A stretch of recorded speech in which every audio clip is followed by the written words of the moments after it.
দীর্ঘ ৩ মাস নিষেধাজ্ঞা শেষে ১লা সেপ্টেম্বর থেকে পর্যটকদের জন্য সুন্দরবন খুলে দেওয়া হলেও প্রথম দিনে অনেকটাই পর্যটক শূন্য বিশ্ব ঐতিহ্য সুন্দরবন।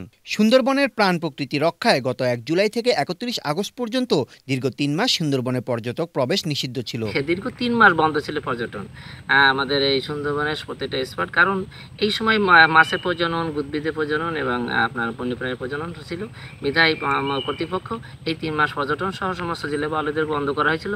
সকাল থেকে থেমে থেমে বৃষ্টিপাত ও বৈরী আবহাওয়ার কারণে বিশ্বের সবচেয়ে বড় ম্যানগ্রোভ ফরেস্ট সুন্দরবনে দেখা মিলছে না পর্যটকদের। এমন সময় ট্রলার ঘাটগুলোতে অলস সময় পার করছেন ট্যুর অপারেটর, ট্রলার শ্রমিক সহ পর্যটন সংশ্লিষ্টরা। তবে ট্যুর অপারেটররা বলছেন আবহাওয়া ভালো হয়ে গেলে পর্যটকদের সংখ্যা বৃদ্ধি পাবে। এছাড়া দেশের বিভিন্ন জেলায় বন্যা ও দেশের বর্তমান পরিস্থিতি বিবেচনায় গত বছরের তুলনায় এই বছর পর্যটকের সংখ্যা অনেকটাই কম হবে বলে আশঙ্কা করছেন তারা।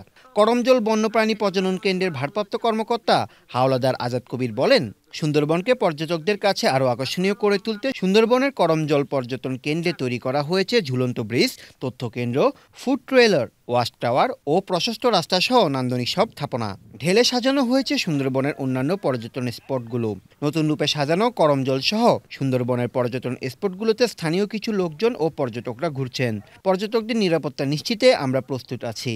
বন বিভাগের দাবি, নতুন নতুন সব স্থাপনা দেশি বিদেশি পর্যটকদের কাছে সুন্দরবনকে আরও আকর্ষণীয় করে তুলবে। সেই সাথে দেশের সার্বিক পরিস্থিতি স্বাভাবিক হলে সুন্দরবনে পর্যটকদের সংখ্যা বৃদ্ধি পাবে।